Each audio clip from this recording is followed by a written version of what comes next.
Entitas jiwa itu adalah kaisar pembunuh iblis. Pedang yang dipegang Chu Feng adalah pedang pembunuh iblis. Mungkinkah Chu Feng telah memperoleh warisan kaisar pembunuh iblis? Mendengar itu, kerumunan yang mengelilingi Chu Feng secara naluriah mundur selangkah. Tokoh-tokoh berpengaruh di sekitar Chu Feng termasuk lebih dari 700 ahli alam dewa surgawi dari Sekte Penjara dan 59 guru roh dari alam naga surgawi di Istana Suci Tujuh Alam. Meskipun tingkat kultivasi mereka tidak setinggi Jie Tianran, Bai Li Sukong, dan lainnya. Namun pada kenyataannya, banyak dari mereka telah hidup selama puluhan ribu tahun. Di antara mereka, tentu saja ada banyak orang berpengetahuan yang senang mempelajari sejarah. Sebagian dari mereka mengenali kaisar pembunuh iblis dan pedang pembunuh iblis. Terutama wujud jiwa kaisar pembunuh iblis yang berdiri di belakang Chu Feng membuat mereka menyadari bahwa Chu Feng tidak mudah dihadapi sekarang. Mereka mungkin dalam bahaya, namun selalu ada orang yang tidak takut mati. Apapun yang dia peroleh, penghujatan terhadap benda-benda suci tidak dapat dimaafkan. Bunuh dia. Dengan raungan dan lolongan yang penuh amarah, salah satu anggota Sekte Penjara melancarkan serangan langsung. Begitu dia bergerak, beberapa anggota Sekte Penjara langsung bereaksi. Dalam sekejap, beberapa kekuatan dahsyat berubah menjadi berbagai energi pedang, bilah cahaya, dan teknik seni bela diri. Mereka menyerang Chu Feng dari segala arah. Serangannya sejak awal merupakan pukulan mematikan, tidak memberi ruang untuk mundur, dia datang semata-mata untuk membunuh Chu Feng. Kau ingin membunuhku? Aku khawatir kau tidak memiliki kemampuan itu. Namun Chu Feng menggenggam pedang pembunuh iblis dengan erat menggunakan kedua tangannya, lalu mengayunkannya secara tiba-tiba. Beberapa bilah energi bela diri melesat di langit. Dalam sekejap, ruang kosong di atas bergetar dengan deru yang memekakkan telinga, dan riak menyebar dengan liar. Mereka memblokir semua serangan dari para dewa. Dewa surgawi peringkat pertama. Dia telah memasuki alam dewa surgawi tingkat pertama. Setelah menyadari kekuatan tempur Chu Feng, semua orang berhenti menyerang. Reaksi pertama mereka adalah terkejut dan bingung. Itu bukanlah tingkat kultivasinya, melainkan kekuatan tempur yang melekat pada pedang di tangannya, yang hanya dapat ia gunakan untuk sementara waktu. Pada saat itu, suara Bai Li Sukong terdengar, memberikan petunjuk kepada semua orang. Jadi, kekuatan harta karun itulah yang dipinjam. Setelah mendengar itu, semua orang tiba-tiba mengerti dan menghela napas lega. Bahkan tanpa menggunakan harta karun apapun, apa yang bisa dia lakukan dengan tingkat kultivasinya sendiri? Dia juga makhluk surgawi tingkat pertama, dengan begitu banyak dari kita, mengapa kita harus takut padanya? Bunuh dia. Setelah mengatakan itu, kelompok anggota kuat dari Sekte Penjara kembali bergerak. Terutama ketika mereka menemukan bahwa jiwa kaisar pembasmi iblis di balik Chu Feng tidak membantu Chu Feng, melainkan tetap menutup matanya, tampak seperti sekadar hiasan. Mereka menjadi semakin gegabah, dan semakin banyak orang mulai menyerang Chu Feng. Bahkan para ahli spiritual dunia dari Istana Suci Tujuh Alam mulai membentuk formasi pembunuh dan melancarkan serangan terhadap Chu Feng. Dihadapkan dengan serangan gabungan dari sekelompok dewa dan naga, siapapun selain mereka pasti sudah tidak mampu menahannya sejak lama. Namun Chu Feng, yang memegang pedang pembunuh iblis, tidak takut. Karena Chu Feng menemukan bahwa pedang pembunuh iblis ini agak istimewa. Meskipun kekuatan tempur yang dia berikan kepada Chu Feng tidak terlalu kuat. Namun, bagaimana jika Chu Feng tidak menggunakan teknik bela diri, melainkan hanya melancarkan serangan dengan pedang pembunuh iblis? Pedang pembunuh iblis akan menjadi lebih kuat lagi. Dengan kekuatannya sendiri, ia akan mampu menghadapi seni bela diri dari sekelompok makhluk surgawi yang kuat, serta formasi dari para master roh alam naga surgawi. Namun, Chu Feng juga menemukan sebuah kelemahan, dia tidak dapat menggunakan kemampuan kecepatan ilahinya. Senior, mengapa saya tidak bisa menggunakan teknik kecepatan ilahi? Chu Feng bertanya kepada rusa ilahi. Bahkan, Chu Feng dapat merasakan apakah suatu metode tertentu dapat digunakan atau tidak tanpa harus menggunakannya terlebih dahulu. Seni bela diri dan teknik rahasia semuanya dapat digunakan, dan bahkan metode seperti Nightmare of Guardianship dan Dark Plunder dapat diterapkan. Namun, Chu Feng tidak dapat menggunakan teknik gerakan ilahi dan penghindaran ilahi miliknya. Kemampuan ilahi berbeda dari teknik lainnya. Kemampuan ilahi itu berasal dari diriku, dan aku mengakuimu, tetapi aku tidak mengakui pedang pembunuh iblis. Saat ini kau mengandalkan kultivasi pedang pembunuh iblis, jadi wajar jika kau tidak bisa menggunakan kemampuan ilahiku. Rusa suci itu memberikan penjelasan. Begitu. Itu memang membuat segalanya agak rumit. Itulah mengapa Chu Feng berpikir demikian. Itu karena Chu Feng dapat meminjam kekuatan pedang pembunuh iblis ini, dan dia juga dapat menonaktifkannya. Namun, begitu pinjaman dicabut, pinjaman tersebut tidak dapat langsung dipinjam, akan membutuhkan waktu sebelum dapat dipinjam kembali. Tanpa batasan ini, Chu Feng dapat melepaskan kekuatan pedang pembunuh iblis dan mengandalkan kultivasinya sendiri untuk melakukan kecepatan ilahi. Jika Chu Feng bisa menggunakan kemampuan kecepatan ilahi, itu akan sangat meningkatkan kemampuan bertarungnya. Namun, karena keterbatasan ini, seseorang harus membuat pilihan. Ketika menggunakan kultivasi dan kekuatan tempur pedang pembunuh iblis, tidak mungkin untuk menggunakan kemampuan kecepatan ilahi. Sebenarnya, Chu Feng tidak perlu terlibat dengan orang-orang ini. Alasan dia tidak pergi tetapi memilih untuk melawan mereka secara langsung adalah karena dia memilih untuk menghadapi mereka secara langsung. Ini semua karena Zhao Feng. Namun, Chu Feng menemukan bahwa Zhao Feng bersembunyi di belakang kelompok itu. Meskipun dia juga menyerang Chu Feng, dia terlalu jauh dari Chu Feng. Tidak akan mudah bagi Chu Feng untuk membunuhnya. Zhao Feng, kau anak angkat bayi Li Sukong, kan? Sambil menangkis serangan dari segala arah, Chu Feng mengajukan pertanyaan kepada Zhao Feng. Lalu kenapa kalau memang begitu? Zhao Feng menjawab dengan suara lantang dan jelas, tanpa merendahkan diri maupun bersikap arogan, menunjukkan sikap superioritas. The 100 Mile Void cukup menarik. Anakku sendiri adalah orang yang tidak berguna. Anak angkat itu pengecut, kata Chu Feng. Pengecut. Aku jelas-jelas sedang melawanmu di sini, jadi bagaimana kau bisa menyebutku pengecut? Zhao Feng mengajukan pertanyaan tersebut padahal sudah mengetahui jawabannya. Kau bersembunyi begitu jauh, bukankah kau hanya takut mati? Chu Feng bertanya. Hahaha. Namun Zhao Feng malah tertawa terbahak-bahak. Chu Feng, jika kau adalah Dewa Langit tingkat 2, kau hampir tidak berhak mengatakan bahwa aku, Zhao Feng, rakus akan kehidupan dan takut akan kematian. Kau hanyalah kultivator alam dewa sejati, dan kau hanya mampu bertahan melawan kami dengan bantuan harta karunmu. Apa yang kau miliki sehingga aku harus takut? Zhao Feng berkata dengan penuh keyakinan. Apa yang perlu ditakutkan? Kau harus tahu bahwa sebagian besar orang di sini tidak menyimpan dendam padaku, Chu Feng. Tapi kamu berbeda. Permusuhan di antara kita dimulai sejak kau mencoba mengambil nyawa Feng Ling. Kata Chu Feng. Chu Feng, berani-beraninya kau berbicara begitu sombong. Jangan bicarakan itu dulu, kau tidak punya kesempatan untuk mengambil nyawaku. Hanya bicarakan dendam. Kau telah menodai artefak suci sekte penjaraku dan menghancurkan susunan istana suci 7 alam. Kejahatan apa yang membuatmu pantas dihukum mati? Siapakah di antara hadirin yang tidak menyimpan dendam terhadapmu? Pada saat itu, Zhao Feng berteriak lantang dan mengajukan pertanyaan kepada kerumunan. Bagaimana menurut kalian semua? Begitu Zhao Feng mengatakan ini, cukup banyak orang yang setuju dan bahkan melontarkan komentar pedas kepada Chu Feng. Apa yang kau katakan masuk akal, Chu Feng. Kau adalah seseorang yang harus kubunuh oleh sekte penjaraku.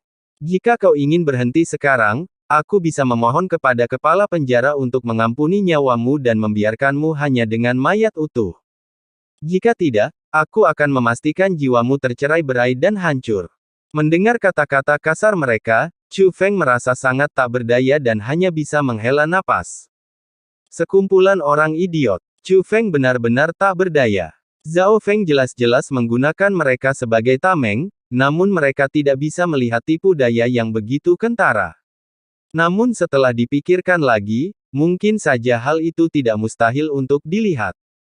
Sebaliknya, mereka hanya perlu tahu bahwa membunuh mereka akan menjadi sebuah pencapaian besar bagi mereka. Mereka begitu bersemangat untuk mengklaim pujian sehingga mereka sama sekali tidak peduli dengan bahayanya. Jika dilihat dari sudut pandang ini, Zhao Feng sebenarnya cukup pintar, setidaknya dia tidak terlalu rakus akan pujian. Chu Feng, Zhao Feng ini sungguh tidak tahu malu. Provokasimu tidak berhasil. Mengapa kita tidak membiarkan ratu bertindak dan melenyapkannya secara langsung?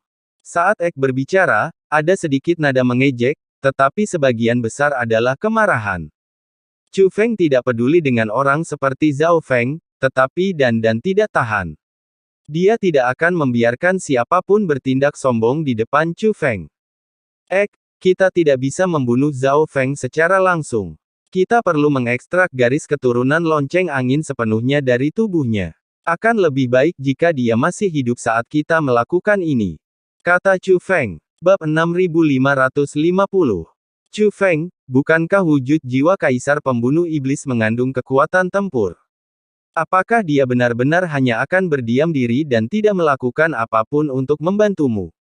Telur bertanya. Kaisar pembunuh iblis senior, jiwa sisa ini terbentuk oleh sebuah susunan. Jika Anda ingin membantu, seharusnya Anda sudah melakukannya sejak lama. Meskipun ada mekanisme pemicunya, itu tetap bisa terjadi setelah saya mengalami cedera parah. Tapi saya tidak bisa menjaminnya, dan mungkin saja meskipun saya terluka parah, dia tidak akan bereaksi. Chu Feng tidak yakin tentang jiwa kaisar pembasmi iblis. Jadi, maksudmu menangkap Zhao Feng hidup-hidup tidak akan terlalu sulit. Kalau begitu, lebih tepat lagi jika saya, sang ratu, yang bertindak. Saya bisa menangkapnya hidup-hidup. Kata telur. Tak perlu. Sepertinya aku malah memprovokasinya. Namun itu juga merupakan upaya yang disengaja untuk membuat orang berpikir bahwa saya ingin menghadapi Zhao Feng secara langsung, memanfaatkan kesempatan untuk menangkapnya, dan menggunakan identitasnya untuk melarikan diri. Berikan mereka perasaan bahwa saya telah mencapai jalan buntu. Karena aku telah menemukan bahwa meskipun ada banyak ahli alam dewa surgawi di sekte penjara, tidak satu pun dari mereka yang sangat kuat dalam pertempuran. Kemungkinan besar, mereka baru saja berhasil menembus pertahanan, dan melakukannya dengan menggunakan metode khusus, yang mengakibatkan tingkat kultivasi mereka tidak stabil. Hal yang sama berlaku untuk para guru roh alam naga surgawi dari Istana Suci Tujuh Alam. Meskipun kekuatan tempur mereka tidak terlalu kuat, jumlah mereka tetap banyak. Meskipun pedang pembunuh iblis tidak lemah, mengalahkan begitu banyak orang secara langsung bukanlah hal yang mudah. Meskipun aku menggunakan teknik bela diri, keunggulanku tidak akan terlalu signifikan. Itulah mengapa aku tidak menggunakan kemampuan bela diriku selama ini. Aku ingin mereka berpikir aku bukan orang istimewa. Ketika saat itu tiba, aku akan melancarkan serangan mendadak, dan mereka tidak akan bisa bereaksi tepat waktu, dan Zhao Feng tidak akan punya kesempatan untuk melarikan diri. Chu Feng berkata kepada Ek. Chu Feng tidak menggunakan kekuatan penuhnya sejak awal, dan bahkan tidak menggunakan teknik bela diri apapun. Hal ini memberikan kesan bahwa meskipun dia mampu mengatasi pengepungan dari sekelompok ahli alam surgawi, dia masih cukup kewalahan. Ini adalah taktik yang sering digunakan Chu Feng. Tunjukkan kelemahanmu terlebih dahulu, lalu lepaskan jurus mematikanmu. Tentu saja, ada satu poin penting tentang teknik ini. Artinya, ketika Anda menunjukkan kelemahan, Anda tetap bisa tak terkalahkan. Jika kamu menunjukkan kelemahan dan benar-benar dikalahkan oleh pihak lain, maka semuanya berakhir. Sepertinya Chu Feng tidak mampu menggunakan kemampuan bela dirinya. Memang benar, sepertinya inilah sisi negatif dari penggunaan pedang pembunuh iblis olehnya. Perhatikan baik-baik, dia berkeringat deras dan terengah-engah, seolah-olah kehabisan energi. Pasti butuh banyak usaha untuk mengaktifkan pedang pembunuh iblis itu. Memang, sepertinya dia tidak akan mampu bertahan lebih lama lagi. Jika kita mengepungnya dan tidak memberinya kesempatan untuk melarikan diri, dia akan segera dikalahkan.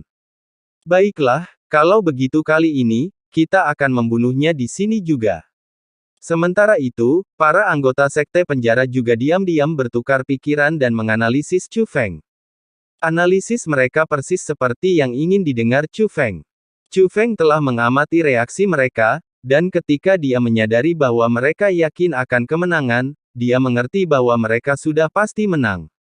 Tidak setakut sebelumnya, dan setelah sedikit rileks, Chu Feng bergerak dengan tegas. Alam kekosongan kekuatan ilahi, Dao Surgawi menekan. Dalam sekejap mata, Chu Feng melepaskan dua pembatasan ilahi 3 tingkat berturut-turut.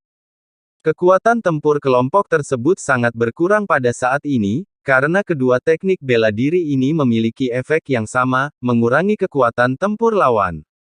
Segera setelah itu, cahaya keemasan muncul kembali di sekitar Chu Feng, dan dia melepaskan dua lagi pembatasan ilahi 3 tingkat secara berturut-turut.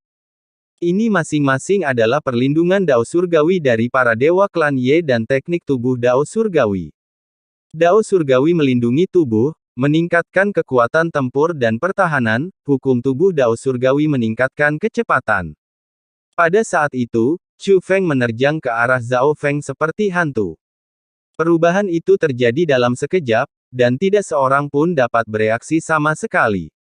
Di sepanjang jalan, siapapun yang mencoba menghentikan Chu Feng akan terbelah menjadi dua oleh pedang pembunuh iblis di tangan Chu Feng. Dalam sekejap mata, mereka tiba di hadapan Zhao Feng. Zhao Feng buru-buru bergerak, tetapi serangannya tidak sebanding dengan Chu Feng saat ini. Setelah Chu Feng mendekat, dia tidak menggunakan pedang pembunuh iblis untuk menebasnya. Sebaliknya, dia menendang dada Zhao Feng. Tendangan itu menyebabkan darah menyembur dari hidung dan mulut Zhao Feng, wajahnya meringis kesakitan, dan dia mengeluarkan ratapan seperti babi. Hanya dengan satu tendangan, Zhao Feng langsung tak berdaya. Ini adalah tindakan yang disengaja dari pihak Chu Feng. Untuk membantu Feng Ling mendapatkan kembali garis keturunannya, dia tidak bisa sepenuhnya merusak jiwa Zhao Feng. Namun, hanya melukai tubuh fisiknya saja tidak akan ada artinya, jadi satu-satunya pilihan adalah merusak jiwa Zhao Feng secara parah. Tendangan ini, yang tampaknya ditujukan pada tubuh fisik, sebenarnya melukai jiwa Zhao Feng, yang merupakan kunci hilangnya kekuatan tempurnya. Chu Feng itu. Pada saat itu, Bai Li Sukong, Chang Li, dan yang lainnya semuanya memasang ekspresi serius, dan kemarahan meluap di mata mereka. Meskipun mereka lemah secara fisik, mereka tetap bangkit. Teknik pembatasan ilahi 3 tahap adalah teknik yang ampuh, tetapi memberikan tekanan yang sangat besar pada para praktisi seni bela diri. Masing-masing dari 3 batasan ilahi yang dilepaskan Chu Feng sangatlah kuat. Namun, Chu Feng langsung melepaskan pembatasan ilahi 4 kali lipat dan 3 tahap, namun tetap tidak terpengaruh, menunjukkan ketahanan luar biasanya. Tentu saja, yang paling membuat mereka marah adalah Chu Feng sengaja menunjukkan kelemahan dengan menunda penggunaan kemampuan bela dirinya. Bahkan keringat di wajahnya pun palsu. Namun, penyamarannya sangat meyakinkan. Bahkan mereka pun berpikir bahwa peluang Chu Feng untuk menang sangat kecil. Namun dalam sekejap mata, Chu Feng membalikkan keadaan pertempuran. Selain itu, Chu Feng tidak berlama-lama dalam pertarungan. Setelah menangkap Zhao Feng, dia terbang menjauh. Meskipun alam kekosongan kekuatan ilahi telah lenyap dan kekuatan tempur semua orang telah pulih secara signifikan, kekuatan penekan dari Dao Surgawi masih tetap ada. Dalam situasi seperti ini, akan sangat sulit bagi mereka untuk mengejar Chu Feng saat ini. Mereka semua tampak ragu-ragu. Aktifkan formasi prajurit penjara. Tepat saat itu, sebuah suara terdengar dari langit. Itu adalah sebuah perintah. Setelah mendengar hal ini, para anggota kuat sekte penjara tidak lagi ragu-ragu dan mulai melakukan segel tangan bersama-sama. Aku akan membangunkan bayi di penjara itu dengan darahku sendiri. Aku menggunakan garis keturunanku sendiri untuk mengubah bayi menjadi tentara. Formasi penjaga penjara muncul. Suara itu bergema di seluruh ruangan. Dalam sekejap, seluruh lautan bunga di alam fana bergetar hebat. Seluruh dunia berubah menjadi merah darah, langit berwarna merah darah, bumi berwarna merah darah, seolah-olah seluruh dunia telah dirasuki oleh warna merah darah. Pada saat yang sama, sosok-sosok raksasa berwarna merah darah menjulang ke langit dari bumi yang jauh. Meskipun berada jauh dari Chu Feng, sosok lainnya menjulang tinggi dan sangat besar. Bahkan dari jarak yang sangat jauh, Chu Feng dapat melihatnya dengan jelas. Sosok-sosok itu sangat besar, memancarkan aura bayi-bayi penjara. Mereka berwarna merah darah, memancarkan aura yang luar biasa, dengan mata berkilauan, mengenakan baju zirah, memegang perisai di tangan kiri dan pedang di tangan kanan. Seperti tentara dari neraka yang turun ke dunia. Jumlah makhluk-makhluk perkasa ini sama dengan jumlah orang di sekte penjara yang masih bisa bertarung secara normal, yang jelas menunjukkan bahwa mereka dipanggil oleh mereka. Apakah ini taktik yang telah mereka persiapkan sejak lama? Orang-orang ini benar-benar punya trik ini. Alasan Ek mengatakan demikian adalah karena sosok-sosok besar itu muncul dari segala arah, tetapi pemimpin mereka jelas berada di belakang Chu Feng. Ini menunjukkan bahwa blokade tersebut merupakan tindakan yang telah direncanakan sebelumnya oleh individu-individu tersebut. Selain itu, dilihat dari penampilan mereka yang mengintimidasi, kekuatan sosok-sosok raksasa itu saat ini jauh lebih besar daripada formasi yang mereka gunakan untuk mengepung dan membunuh Chu Feng ketika dia berada di lokasi artefak suci. Inilah kartu truf sebenarnya dari para anggota sekte penjara ini. Oleh karena itu, Ek juga merasakan ada sesuatu yang salah, ini adalah metode yang bahkan Chu Feng pun tidak bisa lawan, meskipun dia menggunakan seluruh kekuatannya. Terutama setelah dia menyadari bahwa Chu Feng telah berhenti dan tidak berniat untuk melanjutkan pelariannya. Dia siap bertindak kapan saja. Chu Feng, jika kau tidak tahan, katakan saja. Jika kau bisa menghindari penggunaan kekuatan rusa ilahi, maka jangan gunakan. Ratu ini bisa membawamu pergi. Namun begitu Dandan selesai berbicara, suara Chu Feng terdengar di telinga Dandan. Ek, bayi penjara di dalam diriku sedang bereaksi aneh. Kata Chu Feng. Inilah alasan mengapa Chu Feng berhenti. Reaksi yang aneh. Reaksi seperti apa itu? Mungkinkah formasi ini dapat menekanmu melalui bayi penjara di dalam tubuhmu? Ek menjadi semakin gelisah. Tidak, ini bukan perubahan seperti itu. Sebaliknya, tampaknya aku bisa memerintah orang-orang itu melalui bayi-bayi tahananku. Jika bayi-bayi yang mereka penjarakan dapat diubah menjadi tentara. Kalau begitu, bayiku yang berada di dalam penjara, sepertinya, bisa diubah menjadi seorang jenderal. Kata Chu Feng.